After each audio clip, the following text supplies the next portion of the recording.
script in case someone needs it because we can't caption. Right. So I'm not paying $65. Up in here. I feel like that needed an up in here. Up in here. Up in here. And doing it. Up in here.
Good morning. My name is Kay Brandt, and I use pronouns she, they. I have the honor of being your worship associate this morning.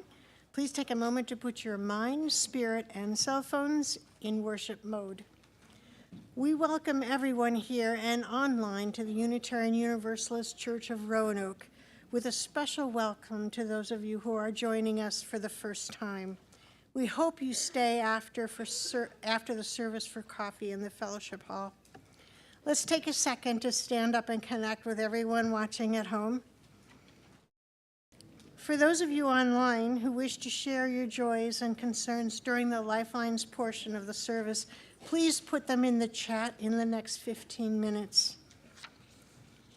Our church is served by our minister, the Reverend Jen Raffensperger. This week, we are pleased to welcome Jessie McEwen as our guest in the pulpit. Well, she's not really a guest. To the pulpit, yes, I am a guest. I'm welcoming her. Okay, all right. Okay. Then we have our land acknowledgement. We acknowledge that our church resides on the traditional lands of the Tutelo and Monacan nations and was later farmed and developed through slave labor. We recognize and respect the ongoing connection to this land by generations of Black, Indigenous, and other people of color. May our gratitude and fellowship here echo and honor that rich history. And join me in the recitation of the welcoming words and covenant, please.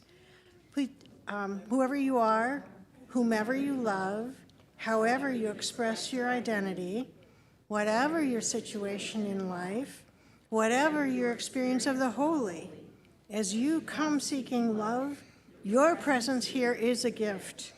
Whether you are filled with sadness, overflowing with joy, needing to be alone with yourself, or eager to engage with others, all who welcome all are welcome here. And our covenant. We commit to supporting each other with respect and direct communication as we work in community to explore spiritual growth and to be a force for good in the world. Please stand and join us in singing our opening hymn, number 188, Come, Come, Whoever You Are.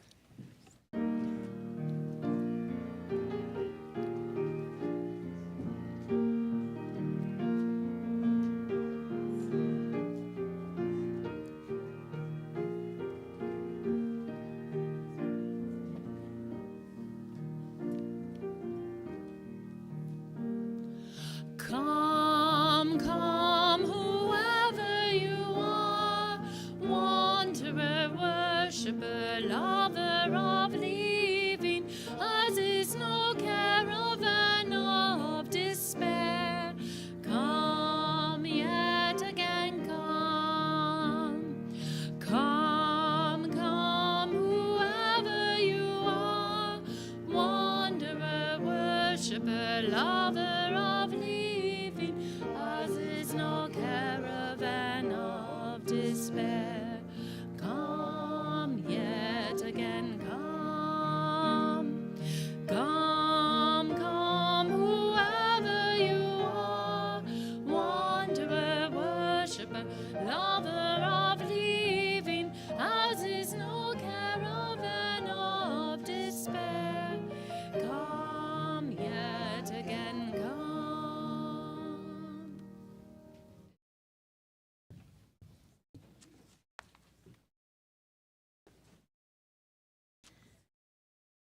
Hey, y'all. As Kay has already told you, my name is Jessie McEwen. Way to nail it on the last name, Kay. If you look in your order of service, you'll see how it's spelled. And I use they, them pronouns. And I'm coming to you with some quotes this morning. Our first one is from Scott Carter. And it is that the power is in you. This might be the most surprising thing that people don't realize about real magic. The ability to manipulate reality isn't found in certain items or objects so much as they are found within ourselves, and is often dependent on our ability to create focus, strong emotion, and hold it. And Laini Taylor tells us, you're a storyteller. Dream up something wild and improbable, she pleaded. Something beautiful and full of monsters. Beautiful and full of monsters? All the best stories are. Oh, and I'm going to invite up some of our chalice children, who you will see on the big screen in just a minute, to light our chalice.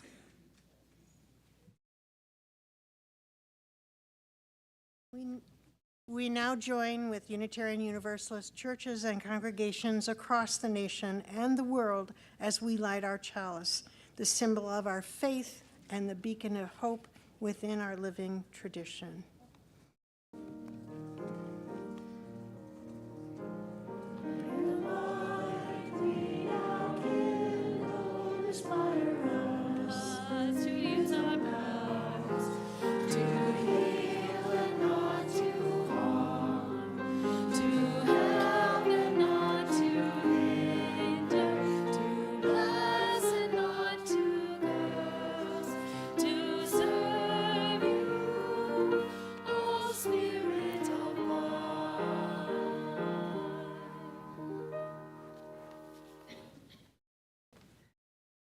I'm back.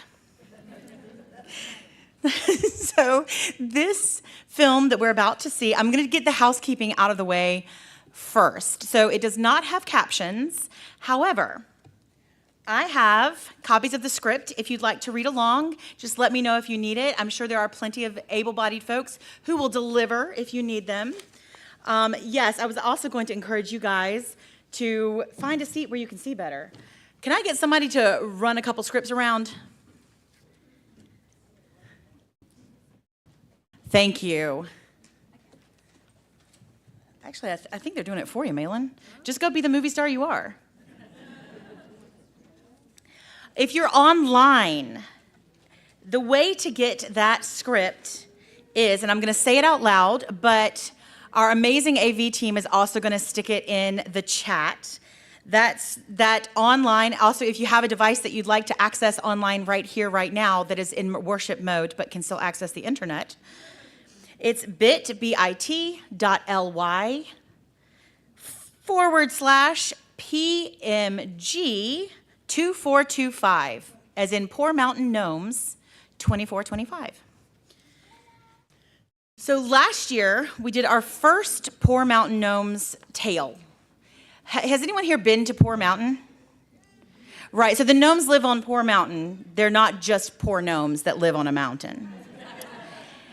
And all of our chalice children took ownership of their roles last year. And immediately when we finished the movie, they asked when the next one was going to be. I can handle doing one a year. But last year, I asked them questions. What do the gnomes do in the spring? What do the gnomes do in the autumn? What do they do in the summer? And my friend Malin, who you have seen already, said they plant Chickawacawoo beans, they harvest Chickawacawoo beans, and they eat Chickawacawoo beans in spring, summer, and fall. So with this being a winter movie, we decided that we're going to tell the tale, the legends, of how those Chickawacawoo beans get to the Poor Mountain Gnomes. And you will meet our own personal monster, the Chickawacawoo, and I'll let you make up your own mind about the Chickawacawoo. I'd like to go ahead, and I will also tell you that there is a blooper reel in the credits, so don't get too clap-happy because you'll miss the funny bits. And I will give no further ado. You can give ado if you'd like to the start of our film, The Poor Mountain Gnomes in the Legend of the Chickawacawoo.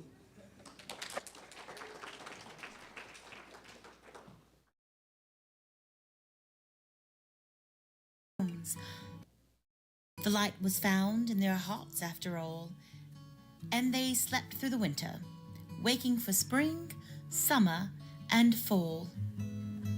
But winter is back, and their curiosity too. It's time for the Poor Mountain Gnomes in Legend of the Chickawacawoo.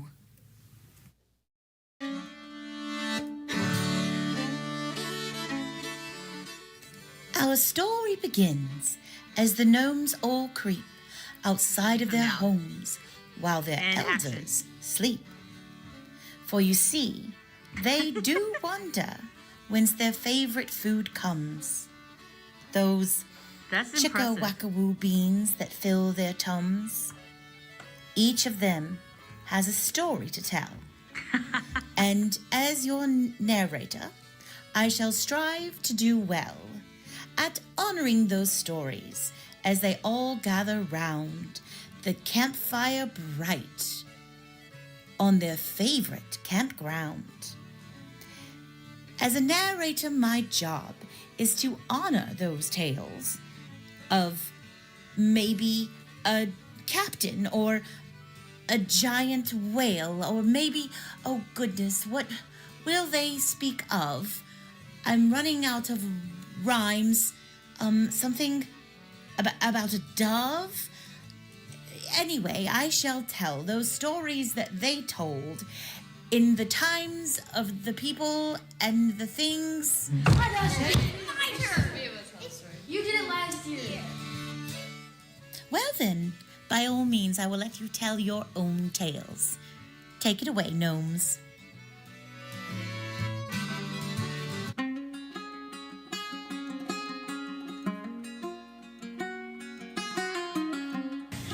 Once upon a time, high up on Four Mountain, there lived a whimsical creature known as the Chicka-wacka-woo. With a fluffy, cloud-like body and sparkling eyes that twinkled like stars, Chicka-wacka-woo was known for spreading joy and delivering wonderful gifts to the inhabitants of the magical realm. One fine morning, the Chicka-wacka-woo decided that it was time to plant a new garden of magical beans that would sprout into a vibrant patch of plants, providing nourishment and beauty to the land. The chosen recipient of these special beans was none other than Cornflower the Gnome, a kind-hearted soul who had a knack for nurturing plants and making them flourish. With a cheerful heart, the Chicka-wacka-woo gathered the beans, each one glimmering with rainbow colors that promised an enchanting growth. The creature set off on its journey, moving gracefully through the meadows and past bubbling brooks. Along the way, Chicka-wacka-woo greeted all the friendly creatures, sharing laughter and joy with each encounter. Upon reaching the charming little home of Cornflower, a cozy abode nestled beneath the giant mushroom, Chicka-wacka-woo noticed that the gnome busy tending his existing garden. Cornflower had a long, pointy hat and a very big shovel. He was humming a cheerful tune while watering his plants, completely unaware of the magical delivery about to unfold. With a gentle swoosh, Chicka-wacka-woo floated down to Cornflower's doorstep, carefully placing the colorful beans in a beautifully crafted basket. Just as the creature was about to leave, a sudden gust of wind rustled the leaves, catching Cornflower's attention. He turned around, his eyes widened in surprise as he spotted the basket filled with beans. "Oh, what a delightful surprise!" Cornflower exclaimed, kneeling down to inspect the shimmering beans. "Who could have left these for me?" With that, Cornflower gathered the beans and set to work, digging small holes in his garden and carefully placing each bean inside, whispering kind words to encourage their growth. As the sun began to set, casting a golden glow over the land, Cornflower looked around at his garden, now sprinkled with the new magical beans. "I can't wait to see what beauty will emerge," he said with a smile. And so, with a heart full of joy, the Chicka-wacka-woo danced among the clouds, ready for the next adventure, knowing that kindness and magic could always be found in the simplest of acts. The end.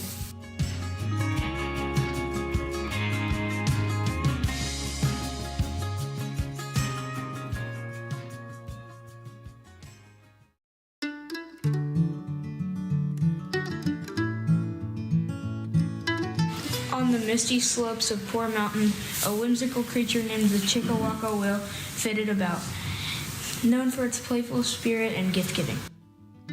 One fateful night, it decided to hide magical beans beneath the soft, leafy bushes, believing they would bring joy and new life to the mountain. As the moon rose high in the sky, casting a silver glow over the landscape, the evergreens, pine, fir, spruce, and juniper were wandering through the woods. They had heard whispers of a magical beans that decided to search for them, eager to nurture something special. Pine, with their tall stature, noticed a trail of shimmering light leading away from the bushes. "Look! Something sparkles over here," they called out. The other followed, their curiosity piqued. First sniffed the air, catching a whiff of something sweet and earthy. "This way, I can feel magic in the breeze." But they followed the intriguing trail. Soon the four evergreens found themselves gathered in a clearing where the moonlight illuminated the area.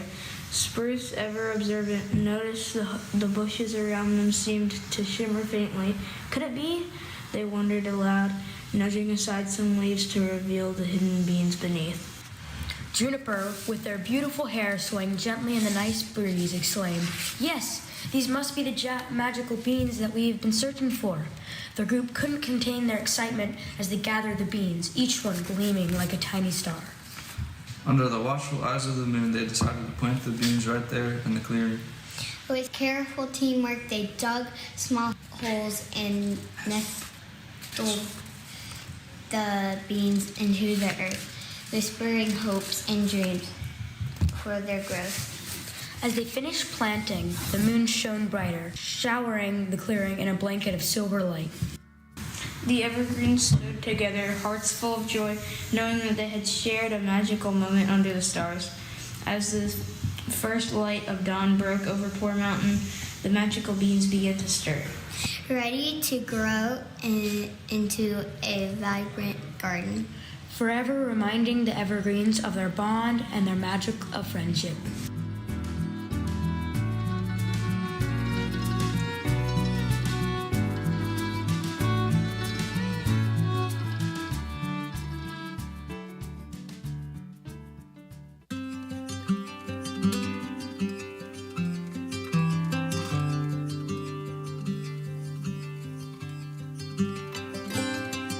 In a cozy corner of Poor Mountain, 3 gnomes named Foxglove, Oak, and Carnation spent their sunny afternoons tending to their beloved garden. One day, they decided it was time to sort through a collection of beans they had gathered. With cheerful spirits, they gathered around a wooden table, examining each bean carefully. "This one looks healthy," exclaimed Foxglove, placing a shiny bean in the good pile. Oak nodded in agreement, While Carnation frowned at a shriveled bean. "This one is no good. It goes outside the garden." With a swift toss, she sent the bad bean flying into the weeds and bushes. As they continued sorting, they laughed and shared stories, their friendship growing stronger with each passing minute. Once they finished sorting, they decided to take a nap in the warm sunlight nestled among the blooming flowers. Unbeknownst to them, the Chickawackawoo bounced by their garden that afternoon, sensing the gnome's peaceful slumber. It decided to sprinkle a little bit of magic over the garden, especially on the discarded beans that had been tossed aside. As the soft glow of magic enveloped the garden, something extraordinary began to happen. The bad beans, once deemed unworthy, started to sprout and grow, reaching for the sun with newfound vigor. Bright blossoms and lush greenery emerged, transforming the garden into a vibrant tapestry of color. When Foxglove, Oak, and Carnation awoke from their nap, they were greeted by a breathtaking sight. "Look at our garden," Oak gasped, eyes widened with wonder. "Those beans we tossed away have turned into something beautiful." Foxglove and Carnation joined them, marveling at the unexpected transformation. They quickly realized the magic of the Chickawackawoo had breathed new life into their garden, proving that sometimes even the things we overlook can be something wonderful. From that day on, the trio cherished their garden even more, knowing that the beauty could arise from the most unexpected places. And as they tended to their blossoming plants, they often shared tales of the magical afternoon when Chickawackawoo's enchantment brought their garden to life. The end.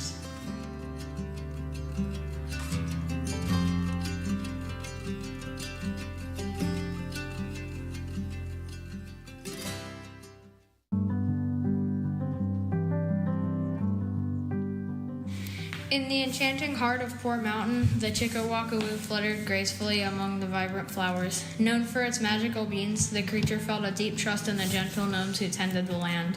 One sunny afternoon, it decided to share its favorite beans and wrote a heartfelt letter to the kind-hearted guardians of the mountain.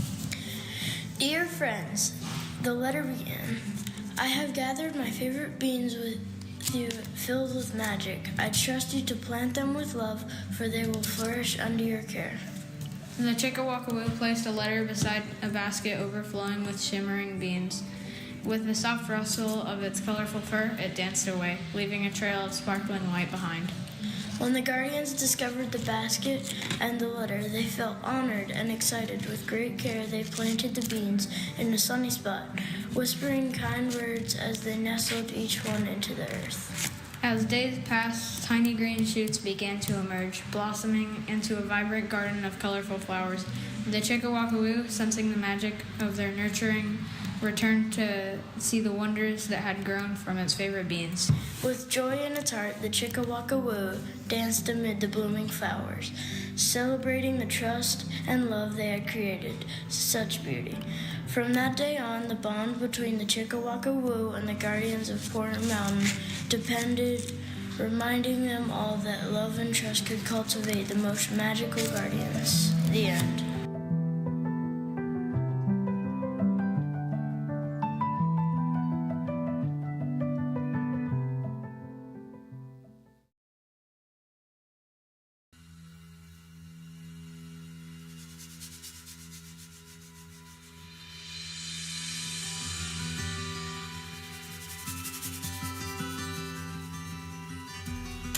In the beautiful forest of Porter Mountain, the four adventurers, Berry Brothers, Mulberry, Huckleberry, Elderberry, and Grape, set out on a sunny morning with a single goal in mind: to find the elusive Chickawackawoo. The brothers have heard of enchanting tales of the magical creature that danced through the woods, leaving behind a trail of shimmering beans. Excitedly, they ventured deeper into the forest, their laughter echoing among the trees. We'll find it for sure, Huckleberry declared, bouncing ahead with boundless energy.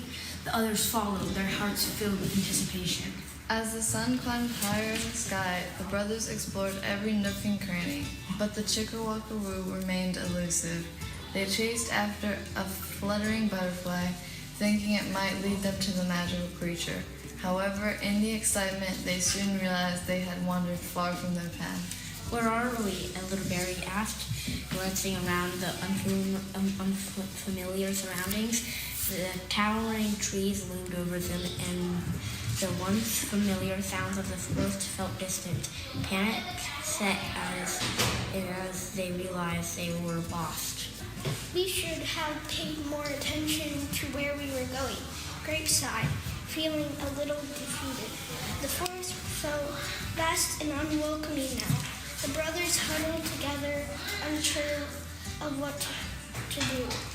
Just then, a gentle breeze whispered through the trees, and something caught Mulberry's eye. "Look," he exclaimed, pointing to a glimmering trail that sparkled on the ground. "Beans, magical beans." The brothers hurried over to the marveled at the trail.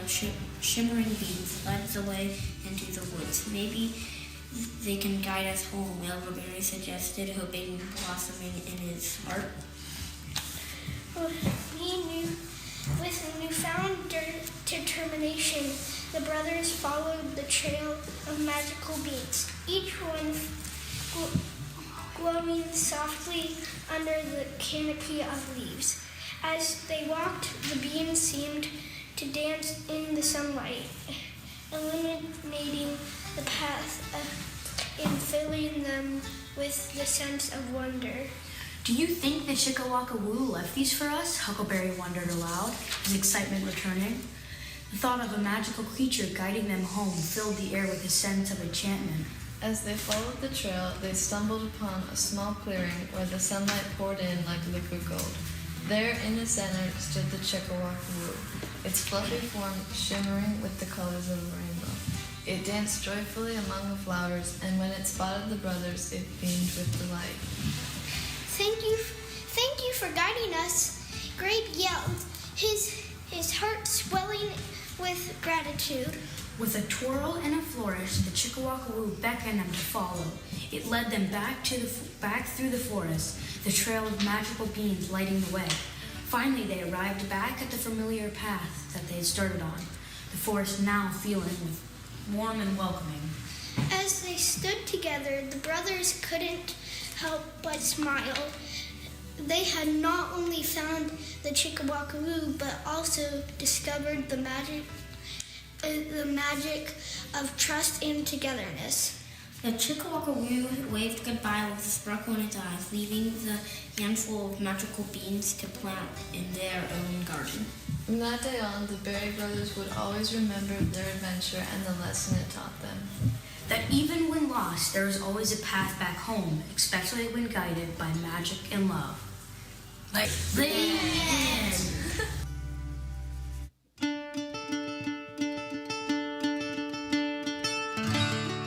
On a starry night on Poor Mountain, 5 adventurous gnomes, cypress, fern, holly, clematis, and persimmon, huddled together in the branches of a towering tree. They had decided to stay up late, fueled by excitement of the enchanting legend of the Chickawakaroo, a magical creature said to leave baskets of beans for gnomes to plant. As the moon hung high in the sky, casting a silver glow over the landscape, the gnomes whispered stories about the Chickawakaroo's whimsical appearance. I heard it has the fluffiest fur you can imagine, the persimmon exclaimed, and Fern's eyes lit up in anticipation. Cypress, appearing through the leaves, responded, "Oh, but I've heard it has magnificent horns that twinkle like stars." The gnomes giggled, and Fern's imagination went wild as they imagined the creature's fantastical features. Holly, who had always been drawn to colors, chimed in. "I think it has rainbow fluff that glimmers in the moonlight. Just imagine how beautiful it must look while it dances through the night." Fern did a little dance just thinking about it. Clematis, the dreamer of the group, smiled and added, "I believe it has the most delightful smile, one that lights up the whole forest." The gnomes nodded in agreement, each lost in their own visions of the magical creature, Fern with the biggest dreams of them all. As they waited, the night grew quieter, and the gnomes held their breath in anticipation. Suddenly, a soft rustling echoed through the trees. The gnomes leaned closer, peeking out from their hiding spot. To their astonishment, they saw a flurry of colors darting through the shadows.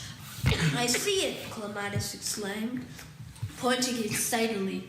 "There are its horns." But as Holly squinted, they gasped, "No, those are its fluffy ears." They all looked again, and Cypress squealed, "Look at that rainbow fluff! It's so vibrant!" Persimmon, with wide eyes, shouted, "And there's its smile! I swear I can see it glowing in the dark." Fern watched closely, miming to dance and carrying baskets. They knew that the Chickawakaroo was about to begin something amazing. As they watched in awe, the Chickawakaroo danced gracefully among the trees, leaving tiny baskets filled with shimmering beans. The gnomes could hardly contain their excitement. They had heard the legend, but witnessing the creature in motion was a dream come true.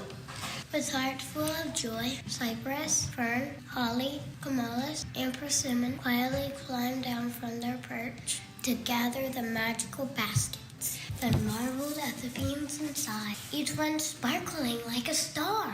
The Chickawakaroo, sensing their presence, gave a friendly wave before disappearing into the night, leaving behind a trail of shimmering light. The gnomes couldn't wait to plant the beans in their garden, excitedly sharing the different views of the Chickawakaroo. Each of them will remember that magical night on Poor Mountain differently. But one thing was certain, the spirit of the Chickawakaroo would forever be woven into their hearts and adventures. And from that night on, the gnomes carried the magic of the Chickawakaroo with them, knowing that sometimes the beauty of the moment lies in the different perspectives we hold. The end!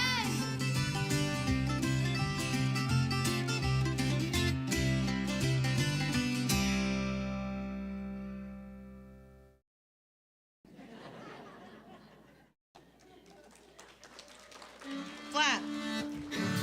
Flap, flap, flap. Good job. because I'm going to do this. So we can see the wind. Nice. Chickawawa. Wow, look at that. That's so cool. Oh no, the door closed, so we're going to have to beat on the door. Now come pick her up. Oh, don't keep knocking your heads on things. Acelia, good job.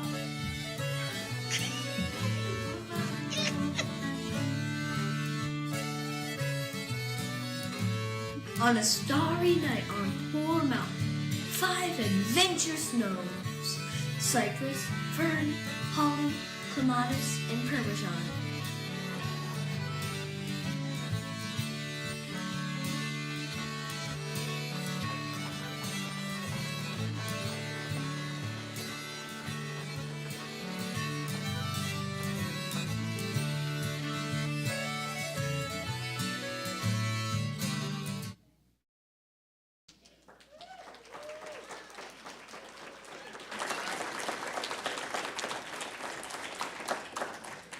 So you saw it first here, folks. The legends of the Chickawawa.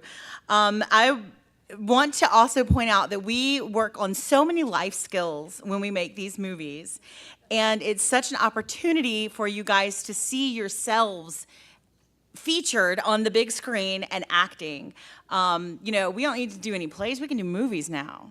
That's pretty cool. So if you had anything to do with the movie, whether it was holding the door for us or cleaning the carpet after we got them really muddy, things like that, I would like to see you raise your hand, stand up, especially if you're in it, stand up so we can give you another round of applause.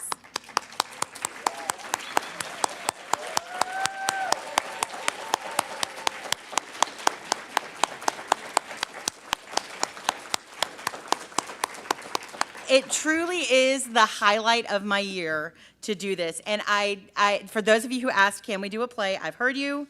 And I've also heard the song Signor Don Gato. If you haven't heard that song, maybe we'll be doing a play. You never know. We've come to the part in our service when we thank you for your generosity as we accept an offering. We also have options for a QR code in the order of service. And if you are online, that will go in your chat function. Thank you.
Thank you. It's through your generosity and kindness that days like today get to happen.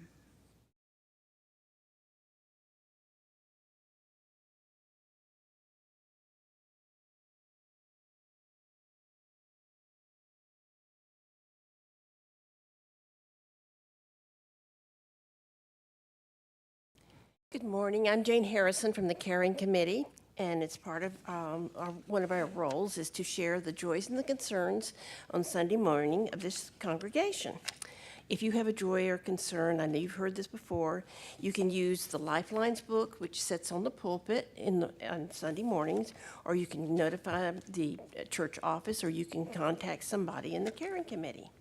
We have a number of concerns today.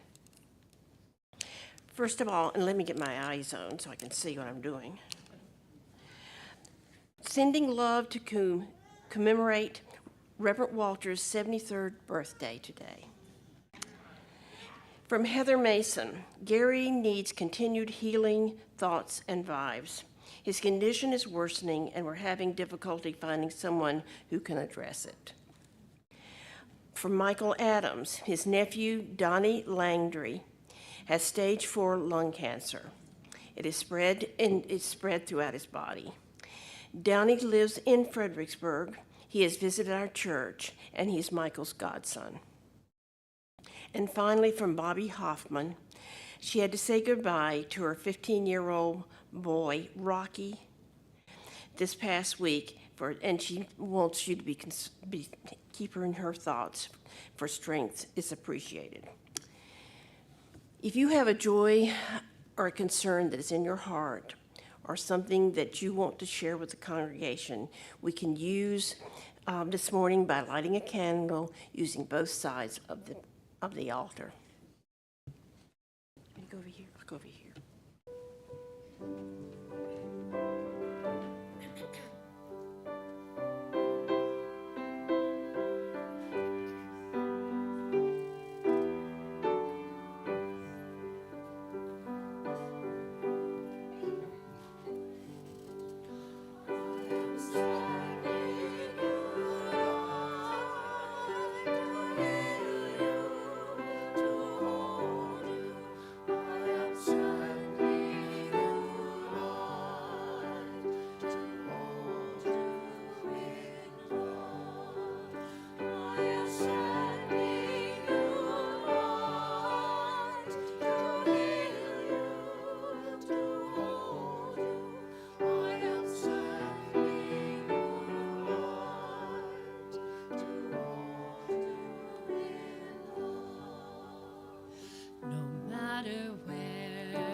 Never walk alone. I feel you deep within. So I am sending you light to heal you, to hold you. I am sending you light to hold you in love. I am sending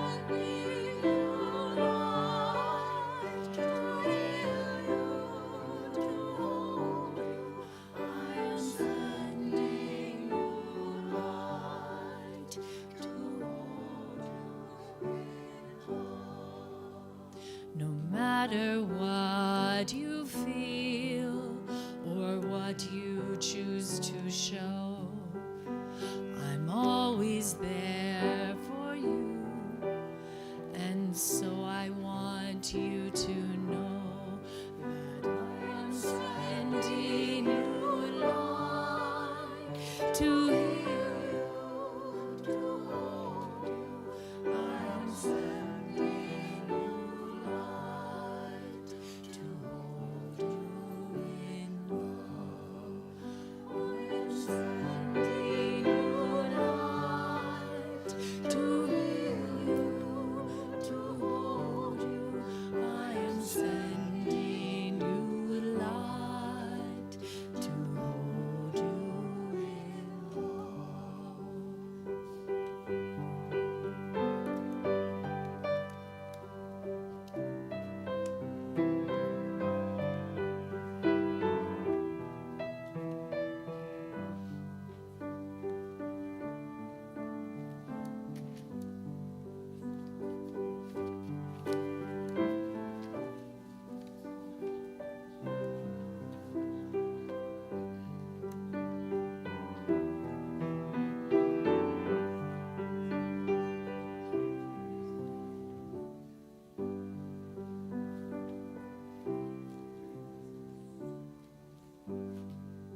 May our thoughts be heard within our hearts. Thank you. The final candle I lit is representative of everything that has not been said or brought to the table, and for everyone online. So please join me in a moment of meditation, prayer, whatever you want to call it. And we're going to do like we do upstairs with the kiddos. Now, some of you kiddos may not have seen this in a while, but we're going to do a little bit of deep breathing, and we're going to repeat a mantra. And this is your mantra for this week, this year, the next few years if you need it. And that is, I am calm, I am safe, and I control my emotions. So take a deep breath in. I'm calm, I am safe, and I control my emotions. Again, deep breath in. I am calm, I am safe, and I control my emotions. And may you always remember that here you can be less calm, but you are always safe, and we always respect your emotions.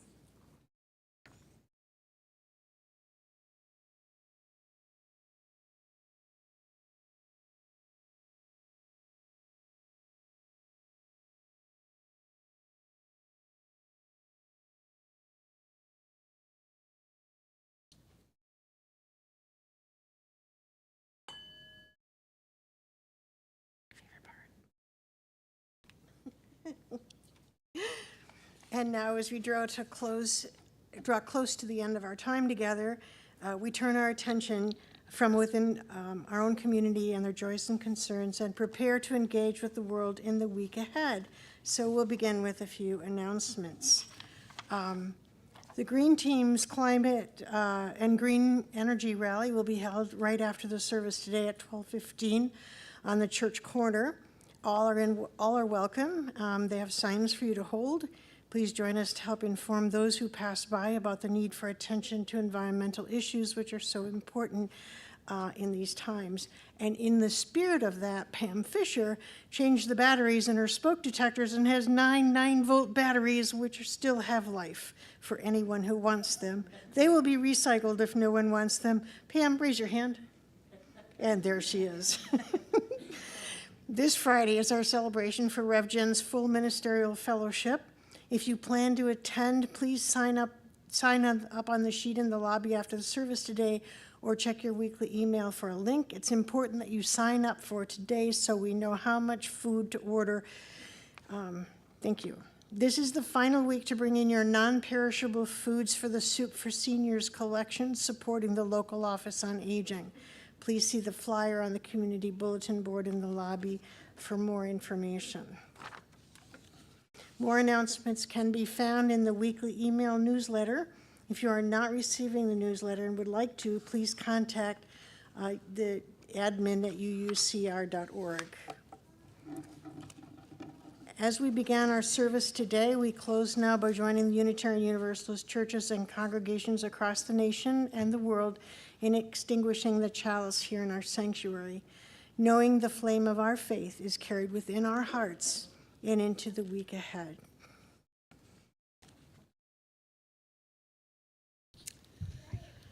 Our closing hymn is Touch the Earth, Reach the Sky. It's on the screen. It's in your books. It's number 301 in Singing the Living Tradition, and we're going to do verses 1 through 3. Please stand with us as you're able.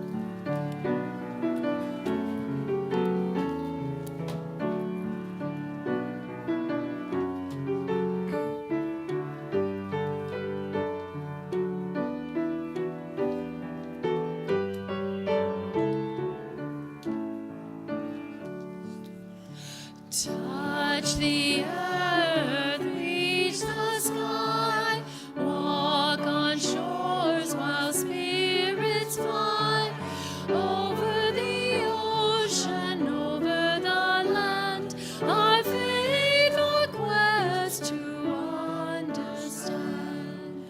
Touch the earth, reach the sky, children ask the reasons why.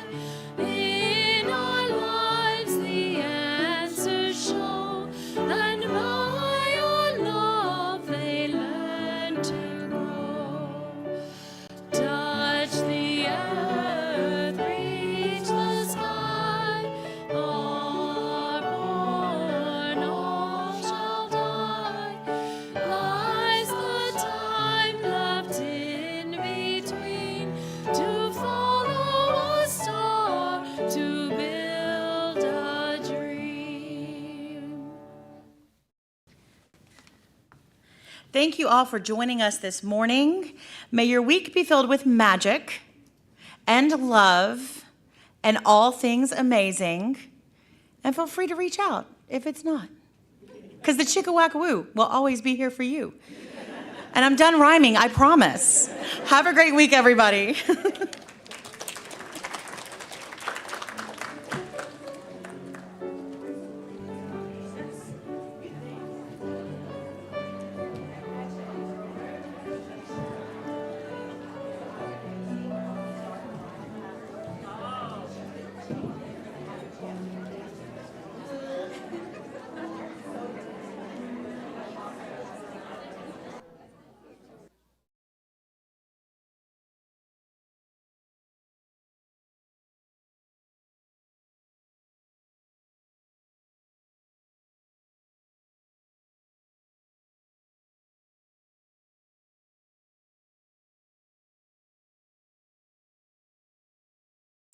As the gnomes all creep outside of their homes while their elders sleep.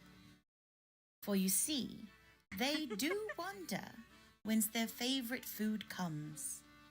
Those Chickawackawoo beans that fill their tums. Each of them has a story to tell. And as your narrator, I shall strive to do well at honoring those stories as they all gather round the campfire bright on their favorite campground.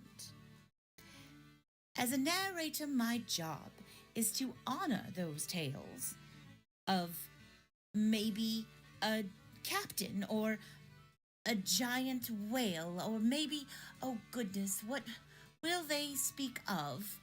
I'm running out of rhymes. Something about a dove?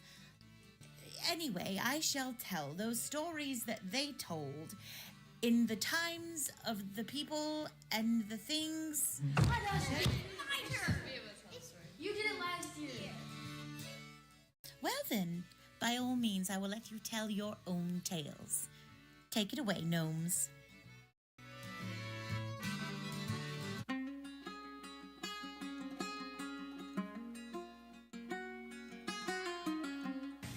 Once upon a time, high up on Four Mountain, there lived a whimsical creature known as the Chickawackawoo. With a fluffy cloud-like body and sparkling eyes that twinkled like stars, Chickawackawoo was known for spreading joy and delivering wonderful gifts to the inhabitants of the magical realm. One fine morning, the Chickawackawoo decided that it was time to plant a new garden of magical beans that would sprout into a vibrant patch of plants, providing nourishment and beauty to the land.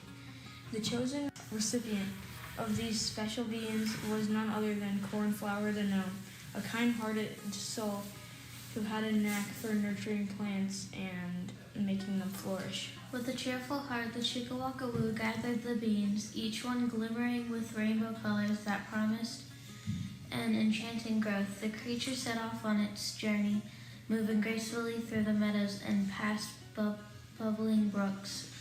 Along the way, Chickawackawoo greeted all the friendly creatures, sharing laughter and joy with each encounter. Upon reaching the charming little home of Cornflower, a cozy abode nestled beneath the giant mushroom, Chickawackawoo noticed that the gnome busy tending his existing garden. Cornflower had a long, pointy hat and a very big shovel. He was humming a cheerful tune while watering his plants, completely unaware of the magical delivery about to unfold. With a gentle swoosh, Chickawackawoo floated down to Cornflower's doorstep, carefully placing the colorful beans in a beautifully crafted basket. Just as the creature was about to leave, a sudden gust of wind rustled the leaves, catching Cornflower's attention. He turned around, his eyes widened in surprise as he spotted the basket filled with beans. "Oh, what a delightful surprise!" Cornflower exclaimed, kneeling down to inspect the shimmering beans. "Who could have left these for me?" With that, Cornflower gathered the beans and set to work, digging small holes in his garden and carefully placing each bean inside, whispering kind words to encourage their growth. As the sun began to set, casting a golden glow over the land, Cornflower looked around at his garden, now sprinkled with the new magical beans. I can't wait to see what beauty will emerge, he said with a smile. And so, with a heart full of joy, the Chickawackawoo danced among the clouds, ready for the next adventure, knowing that kindness and magic could always be found in the simplest of acts. The end.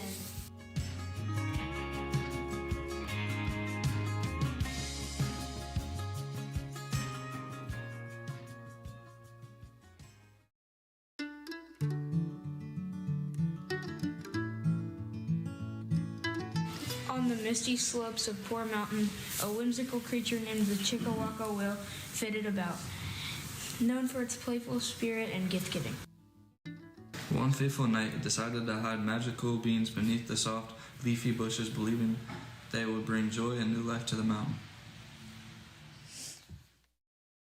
High in the sky, casting a silver glow over the landscape, the evergreens, pine, fir, spruce, and Juniper were wandering through the woods. They had heard whispers of a magical beings that decided to search for them, eager to nurture something special. Pine, with their tall stature, noticed a trail of shimmering light leading away from the bushes. Look! Something sparkles over here, they called out. The other followed, their curiosity piqued. First sniffed the air, catching a whiff of something sweet and earthy. This way, I can feel magic in the breeze. They followed the intriguing trail. Soon, the four evergreens found themselves gathered in a clearing where the moonlight illuminated the area. Spruce, ever observant, noticed the bushes around them seemed to shimmer faintly. Could it be? They wondered aloud, nudging aside some leaves to reveal the hidden beings beneath.